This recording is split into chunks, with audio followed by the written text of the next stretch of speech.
9.1 का कोई भी सवाल अगर एग्जाम में आता है तो उसमें चित्र जो है बना हुआ हो या ना हो, हम लोगों को हमेशा चित्र एक समकोण त्रिभुज की कल्पना करनी है।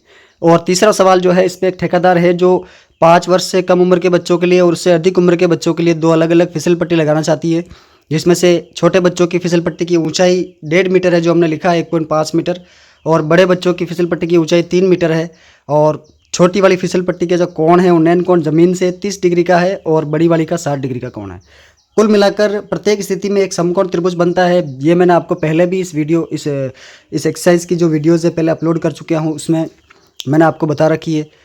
यानी अपने को जो है समकोण त्रिभुज को लेकर चलना है। लंब, कर्ण और आधार तीनों में से कोई दो में रिलेट करके एक एक दिया होता है, एक ज्ञात करना होता है।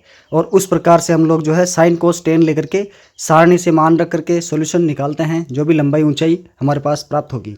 तो इस सवाल में हमें बोला गया है कि दोनों स्थितियों के अंदर आप लोग जो है फिसल पट्टी की लंबाई ज्ञात करो। तो यहाँ पर कॉन्सेप्ट को अगर हम कॉमन सेंस से समझे कि फिसल पट्टी इनमें से कौन सी होगी, तो ये होगी AC और इधर होगी PR। यानी हमें दोनों त्रिभुजों के अंदर AC और PR को ज्ञात करना है। तो शुरू करते हैं इस सवाल को। सबसे पहले हम लोगों को क्या दिया हुआ है, त्रिभुज ABC में उन्नयन कोण 30 डिग्री है, कोण के सामने वाली भुजा लंब और कर्ण। लंब दिया गया है, कर्ण ज्ञात करना है। इसका मतलब त्रिभुज ABC में आप लोग लेंगे साइन थीटा। साइन थीटा लेने का कारण, क्योंकि लंब और कर्ण में रिलेशन करना, तो लंब है AB और कर्ण है जी AC। और sine 30 degree, sine 30 degree AB की वैल्यू 1.5 मीटर और AC की वैल्यू हमें ज्ञात करनी है। तो साइन 30 का मान अगर हम यहाँ रखेंगे तो साइन 30 का मान हमें प्राप्त होगा जी 1/2 बराबर 1.5 मीटर अपॉन AC। AC का मान चाहिए तो AC को 1 से मल्टीप्लाई कर देंगे ट्रांसफ़र करके AC, और 1.5 से मल्टीप्लाई हो जाएगा 2। 1.5 नहीं समझ करके 15 समझे तो 30 आंसर आएगा, और 30 के पीछे 0 लगा देंगे, यानी 3 मीटर। यानी AC की लंबाई छोटी वाली फिसल पट्टी की जो लंबाई है वो हमारे को प्राप्त हुई है 30 मीटर। अब इसी प्रकार से आप लोग सेम तरीके से करेंगे बड़ी वाली फिसल पट्टी की लंबाई। यहाँ आपको साइन 60 की वैल्यू चाहिए होगी, जो कि मैं बता देता हूँ। साइन 60 की वैल्यू होगी जी √3/2। तो ये जो है सवाल आप लोगों के लिए √3/2। ये सवाल आपको करना है, इसी प्रकार से करना है, ज़्यादा समस्या नहीं है। इसका आंसर जो भी आता है आप लोग मुझे कमेंट में बताइए कि क्या आंसर है। मैं इसके अगले चौथे सवाल की बात कर लेता हूँ। ये सवाल आप लोगों के लिए बिल्कुल आराम से हो जाएगा। बात करते हैं इसके नेक्स्ट क्वेश्चन की। सवाल नंबर 4, बनेगा समकोण त्रिभुज ही। सवाल क्या है जी, आप पढ़ सकते हैं कि भूमि पर किसी बिंदु से मीनार के पाद की जो दूरी है वो 30 मीटर है। यहाँ पर लंबवत जो लाइन होती है, इसका जो नीचे का शीर्ष बिंदु होता है, शीर्ष नहीं सॉरी, नीचे का जो पॉइंट होता है ये वाला, इसको बोलते हैं जी पाद बिंदु।